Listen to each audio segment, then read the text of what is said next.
might ask, why am I dressed like this? And it begins back in 1864. One of the blessings of being part of a church-based college and seminary is that you have the opportunity to be drawn into the history and the burdens of an expression of the local body of Christ. One of our burdens is that God would be honored in the ending of abortion. So today at noon and tomorrow morning at 6:30 and I think tomorrow afternoon again, many of us will be gathering over at the Women's Health Clinic just a few blocks from here to have a prayerful presence and just to feel the weight and the gravity of what it means that every week 70 children are torn apart in that clinic. It's one of the burdens of our church. Today we're focusing on just drawing you into the history of this church. And when I say 1864, I'll start at 1871. 1871, Bethlehem Baptist Church was established as the first Swedish Baptist church. That's just 6 years after the Civil War. 1 year before the Civil War ended, there was a little boy born in Sweden named Ola Hansen, and he grew up in a poor family, and like so many Swedes in those days, they were migrating to the U.S. And he was sent to Oakland, Nebraska, where he had an uncle, in the hopes that maybe he would find a way to get education. But Ola came over, wasn't particularly spiritual, in fact, he was turned off by his uncle's spirituality, ended up leaving home and got involved in atheistic ideas, but then God wonderfully converted him. And then in around 1888 or so, 87, 86, he decided that he was supposed to go into seminary. And so he made his way over to Bethel Seminary, the Swedish Baptist seminary in those days. And while he was there, he found a local church, and the church he found was the first Swedish Baptist church here, what we now know as Bethlehem Baptist Church. And he was here just for a few years, like a lot of you are here just for a short time. But God used that season in his life to grip his heart for God's purpose in the world. And when he heard of a need in Burma, which had just recently been opened up, 1812, the first North American Protestant missionary, Adoniram Judson, made his way to Burma, stopping in Serampore, India to meet with William Carey. And then he went on to Burma and he preached the gospel. And very few Burmese came to Christ, but the Karen people began to respond to the gospel. And eventually, Adoniram Judson died in 1850, but eventually the Karen people got a missionary passion, and they linked up with some missionaries, and they went to this unthinkable place, to the tribe that no one wanted to reach, called the Kachin people of the northern part of Burma. And they went up, and in 1877, they began preaching the gospel, and the first converts were in 1882. Meanwhile, Ola Hansen, your age, was hearing the gospel and was feeling called into ministry, and somehow he heard of the need in Burma. And he was ordained in 1890 here at Bethlehem Baptist Church. And a month later, he married his sweetheart, Minnie. And a couple months later, they got on a boat and they went to Burma. And they spent the next 37 years of their life falling in love with the Kachin people and pouring their lives out for the Kachin. They got there in 1890 and began learning the language. By 1895, they decided that the script of the Bible they needed to put the language in so that they could translate the Bible. There's no language amongst the Kachin, no written language. It was just all an oral culture. And so Ole Hansen said we need to help them have a script so they could read. And at first they thought they'd use the Burmese script because some of them could read Burmese. But when they read their Kachin words in the Burmese script, they spoke with a Burmese accent. And they said that's not going to work. So he chose the Roman script in 1895. And then he began his translation work. In 1896 he wrote a grammar. 1897 he wrote a dictionary. But all along his goal was to translate the scriptures. And in 1911 he completed the first New Testament from Greek and Hebrew. He was a student of the Word, excellent student of the Word, and he translated the Scripture. 1911, completed the New Testament, then revised it 3 more times. And then by 1926, he finished the Old Testament. And then in 1927, in his 37th, 38th year there with the Kachin, there was a formal ceremony. And he took the Word of God that he had translated and he gave it over to the Kachin. And then he comes home and he dies the next year, next 15 months. He dies in Midway Hospital in St. Paul, not knowing the fruit of his labor. In 1990, 100 years after we sent Ole Hansen, there was a couple that came to Bethlehem, and my wife and I met them, and it turned out that they were from Myanmar. And they came back to tell us, said, your labor was not in vain. We want you to know that the ministry of Ole Hansen, whom you ordained and commissioned, has borne fruit. And they said there are 600,000 Kachin, over 500,000 are professing Christians. 250,000 are in the Kachin Baptist Convention. He said virtually every one of them has a picture of Ole Hansen on their mantle. They are so appreciative that the Word of God came into their language. And so what we want to do this morning is introduce you to the Kachin. They are here. They've been studying with Pastor Chuck for the last couple years. They are worship leaders from throughout the Kachin state because our partnership with them has been renewed and strengthened, and Chuck has been going back and forth with number of you even and teams from Bethlehem teaching worship leaders. And now their last course, God provided the means for them to come here and take their last course here and to let us enjoy them and to make this connection even stronger. So I'm going to invite the Kachin to come up and to sing a couple songs, and then after they're done, you're going to see a video representation of God's work amongst the Kachin and how he used a student just like you named Ole Hansen. So, welcome to the Kachin. We're so glad that you're here.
The Kachin's people are illiterate.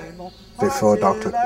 Hansen came to the Kachin land, their religion is ancestor worship. And one of the basic needs of the Kachin people is creating the Kachin orthography first, and then translating the Bible into the Kachin. And he labored 38 years for this work, so that the Kachin people owe Dr. Ole Hansen very much, very much.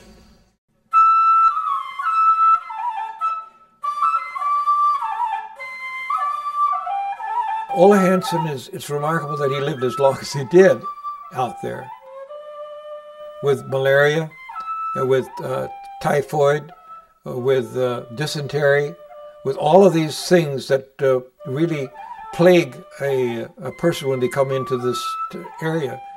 Just imagine in the hill regions, it was very difficult for Dr. Hansen to adjust life there. For instance, food. Kachin food is very difficult. It was very difficult to accept by the Western people because that's very hot, and everything's are very difficult to adjust. Living. Kachin houses have no windows, just very dark. Even in the daytime, very dark and full of smoke. And then Dr. Hansen patiently sat around near the fireplace, and then he often got out and have a fresh air in the outside, and then came back. And that's very he patiently collected the vocabularies and have a conversation with the animist priest there.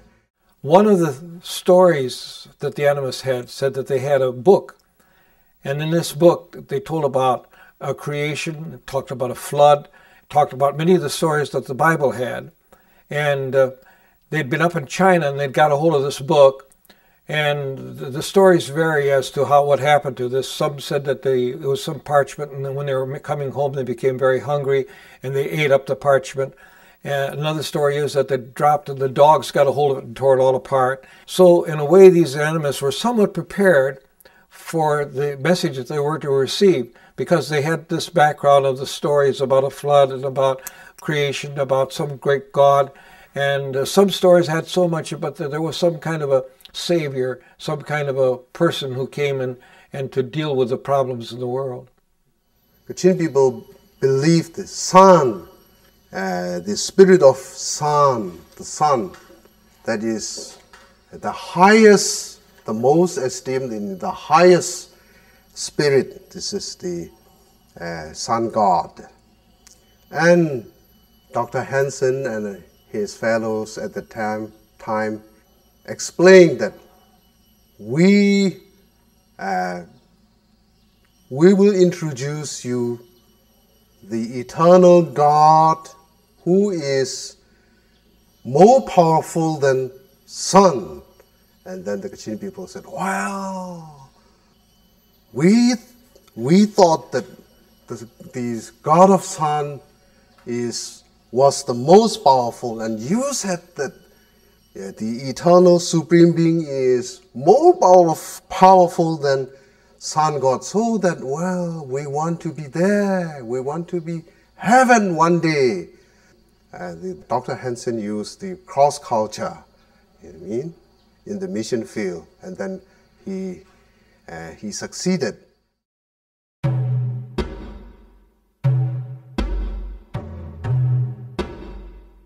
I think one of the first things he felt he had to do was to, if he was going to give them the lost book, he had to create a written language. So he was a Wycliffe before the Wycliffe people ever got started. He didn't invent phonetics, but he certainly used the basic concepts of phonetics in trying to develop a written language. And Dr. Hansen collected the vocabularies very difficult. Sometimes he got 2-3 words a week, very patiently, 2-3 words a week. Very, very difficult. His assistant Labiadi told me. He would look into the mouths of the people as they formed their words, and the people among the Kachins had a lot of plosive and coughing type of words. They go chi, cha, chu, chi, all these type of words. Well, all these people choose betel nut, and he would look into the mouth and ask them to say cha like that, and then he'd get betel nut off of his face and wiping off his face, say cha again and cha again, and you know he got what was it, 20-some thousand words. He picked up that 22,000, I think, like that. And then he created a dictionary of 11,000 words, printed these words. And not only that, then you had the tonal language. So you have maybe as many as 6 or 7 tones. So one tone may mean one thing and say the same word, but in a different tone it means something else. But there's one illustration, there's the W-A, wa. Now if you say wa in one word, it means father. If you say wa, another tone wa, it may mean pig. Now if you're translating the Bible and you're going to come to the Lord's Prayer, Our Father who art in heaven, you want to be very sure you're getting the right wa. So you're not getting our pig who is in heaven, or our Father who is in heaven. And Ola Hansen was able to bring bring the tonal language together, as well as all of the other aspects of the language, and develop this vocabulary. Really a remarkable work. And he was given medals for this and all of this type of work. His assistant, Labiade, told me 30 years ago, I met Labiade. At that time, Labiade was nearly 100 years at the time, yeah. I met that Labiade. Labiade said, for Reverend Hansen and me, he said, we have no holidays, he said. That our holidays in heaven, he said, Dr. Hansen said. He was very religious in his habits. He'd have to be to get a dictionary of 11,000 words. And then after you get your dictionary done, then start translating the Bible, translating the New Testament first. And after you complete the New Testament, then starting with the Old Testament, and finally completing that in 1928, I believe it was. And that was a day of celebration. And he says, now the book has been found and I give it back to you. Yes, he was very disciplined. He was very fastidious about his manners of life. He lived with these Kachins who were very dirty. And Ola Hansen was something like the Britishers, you know, he took a bath every morning. They couldn't figure out how Ola Hansen would hold together. There was no dirt to hold him together. This man was also clean, and they had these peering eyes all the time to try to figure out what was wrong with this man. They had to clean himself all the time. He went out in the jungle, and even in the jungle, he always was very clean and always saw that he had a very ordered life. Yeah, if you're going to get anything done, you have a single purpose. He wasn't in the purpose of building a lot of educational buildings. He wasn't in the business of doing a lot of other things. His purpose was to give the book to the people, and he stayed by that purpose until he was able to finish it.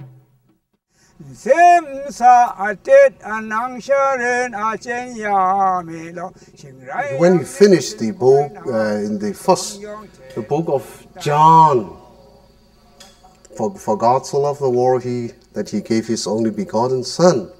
And when this verse, the first Kachin congregation heard the Bible message in Kachin at that time, all the members of the congregation, they moved at the time. Wow, it is incredible that we could hear the words of God in our words. That is the big events, and then they wept.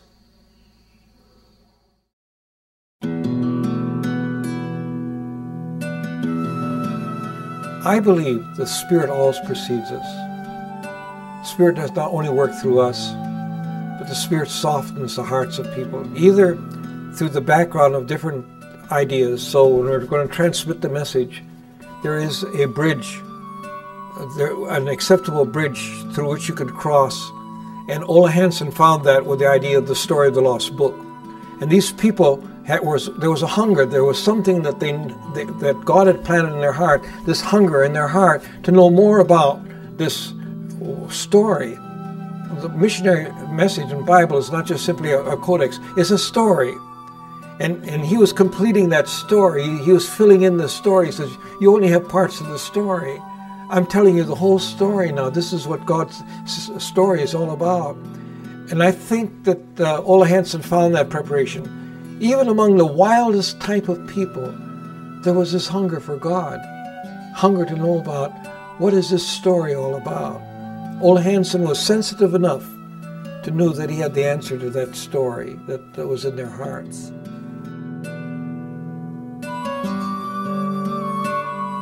Gustav Sword tells, he was pastor, about the experience. He had Ola Hansen come and visit his church when Ola Hansen was home on furlough.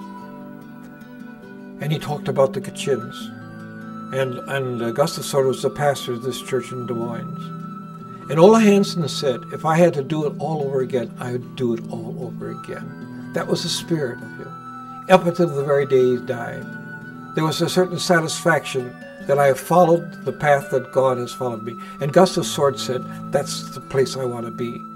So he lit a fire in the heart of Gustav Sword, this pastor, young pastor, and Gustav Sword follows Ola Hansen and goes out to Burma and to follow up what Ola Hansen had done.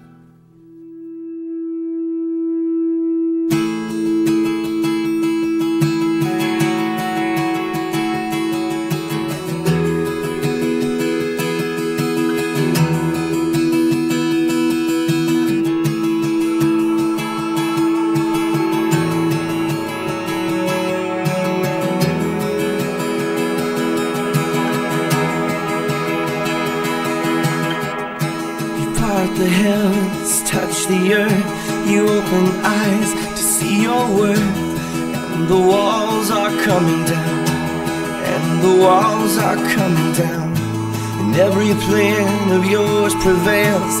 Lord, your purpose never fails, and the walls are coming down. Yes, the walls are coming down, and the walls are falling down.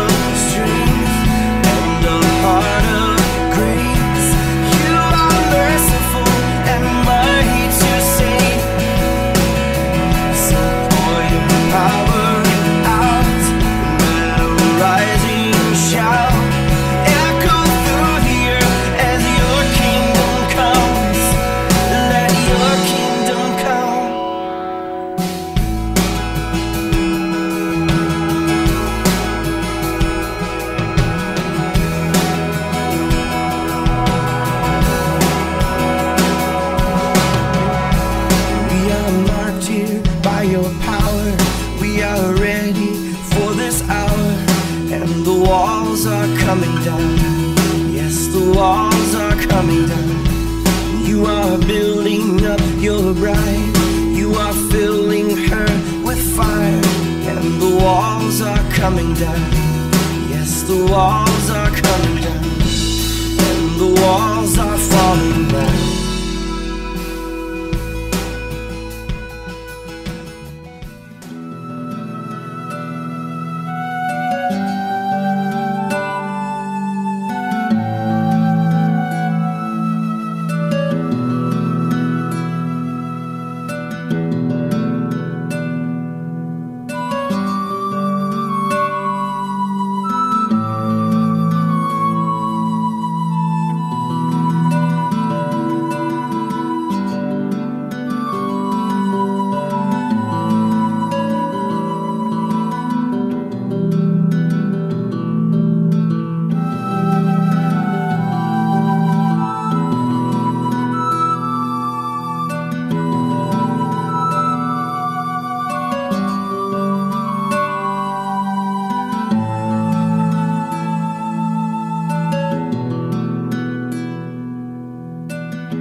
It was 1990 that we got reconnected with the Kachin.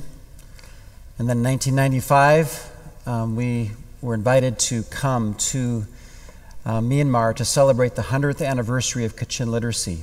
And so I was selected to come, and it was my great pleasure to go and to stand before 40,000 Kachin who had gathered to celebrate the coming of the Bible. And to stand before them and just to greet them as their mother church. That's how they view us. They view Bethlehem as their mother church. And it was such an honor just to stand before them and to see the work of God that He's done. And at the same time, there's lots of work left to be done. Myanmar is a hard place to be. It is not friendly to the gospel. The Kachin are a threat to the government because they have refused to go the Buddhist way, and the Christians have so multiplied that the government's nervous about them, and so there's been much conflict. And just recently there's been an upflare of violence, and hundreds of thousands of Kachin are in refugee camps right now. And some of these folks right here are either in refugee camps or are working in refugee camps seeking to reach Kachin that have been displaced. And so I just encourage you to pray for the Kachin. On Saturday from 9 to noon at the North Campus, there's going to be a more extended time just talking about this amazing work of God amongst the Kachin and the wonderful connection that we have as a church. We are seeking to discern what does that mean for us to continue to be partners with the Kachin. It's not a paternalistic thing anymore at all. We're just brothers and sisters in Christ, but there's a special place that we have in each other's hearts. So what does it look like? One of the things that God led us to do is to help to sponsor the translation of Wayne Grudem's systematic theology book into Kachin. And it's the first theology book that's ever been written in Kachin. And no small endeavor. I had the privilege of meeting the man that translated this book. I don't know if you can't see the picture up there. I had some pictures to show you. I won't show them now. But I met him back in several years ago, and he said, "My name is Zhong Li, and I had the privilege of translating Grudem's systematic theology. Do you want to see it?" And I said, "Yeah, I'd love to see it." And he went, and there was a pile of satchels in the corner, and he dug through until he found his satchel, and he picked it up and brought it over to me, and he took out a stack of paper like this, all handwritten, the whole systematic theology, handwritten. And I said, "Is that your only copy?" And he said, "Yeah, but I'm taking good care of it."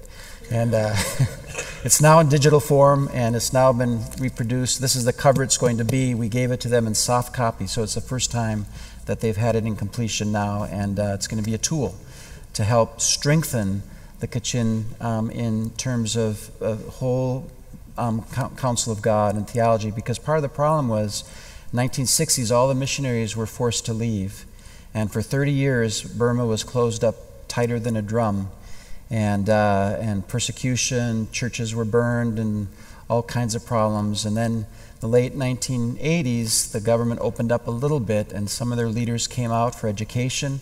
They came to the West where the missionaries were trained, and they came where the money was. And so they got into liberal seminaries and got their education and came back to the Kachin and brought some real liberal theology that has really made things much more difficult. And so there's a mixture. There are many, many professing Christians, and there are many that are nominal, just like in America. Same problem we have over here. And but there's a growing number of people that want to go back to the Scripture and to let the Word of God be supreme.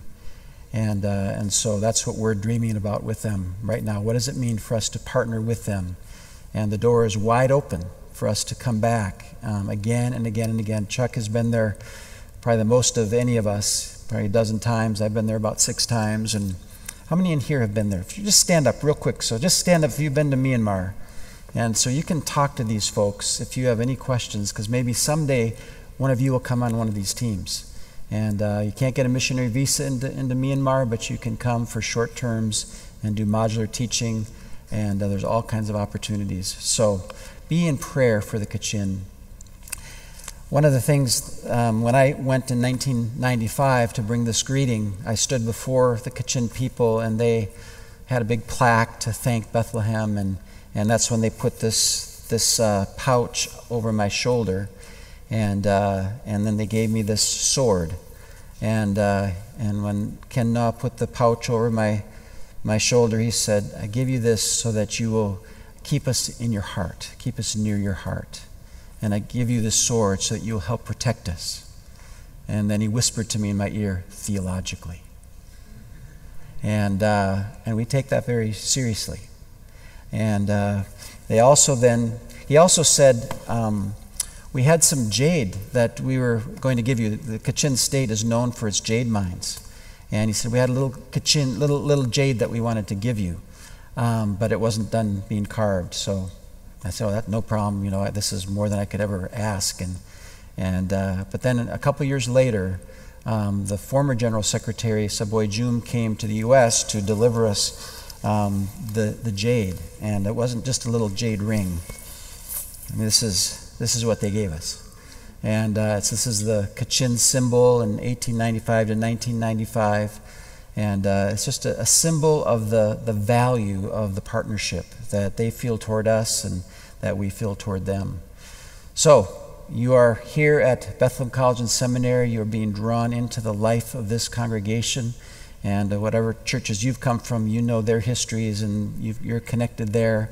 But while you're here, I just pray that you would enter into the life of this church. And we're in Global Focus Week. Our focus is on Bible translation this week. And this is a wonderful example of the power of the Word of God coming into a formerly oral culture that had no scriptures in their language. So take advantage of our Missions Week and just pray for the Kachin. If you can come on Saturday, that would be wonderful. So let me pray. Father, we do thank you for just the miraculous provision of the visas for these men and women to come for this last class in the worship pastor training that they've been receiving from Pastor Chuck. And Lord, I thank you that you provided the money, that they all come from different associations and people gave money for them to come. And we just pray that this would be such a rich time for them and that they will go back with just renewed love of Jesus Christ and also the sense that they're loved by their mother church here in America. May their hope be fixed on you and not on America and not on Bethlehem, but on you alone. But may we partner, Lord, and guide us in the partnering. We do pray just for the intense suffering that they have been through and the difficulties and hundreds, thousands of people displaced into refugee camps. And I just pray, Lord, that would even become fertile soil for gospel renewal, and that you would anoint these men and women as they go and share the gospel and as they work in their churches and work in their communities. Just give them words of life from the gospel, and may your word run and be glorified amongst the Kachin. And Lord, as you work in them, renewal in them, I thank you that you are birthing in them a powerful passion for the nations that surround them. They're in the 1040 window, right in the heart. You've placed them. There's no accident that they are in access to places and peoples that we could never get to. But they can just walk over the border into China and into India, and they have connections. And I just pray that you would bless them. There's Kachin all over the world dispersed. Father, empower them to live for the gospel, I pray, wherever they are. So thank you, Lord, and I just pray your blessing on these students. Just pray that you would fill us with such a love for your glory and for the opportunity that we have to win worshipers from every tribe and tongue and people and nation. May we do it in the strength that you supply. In Jesus' name, amen.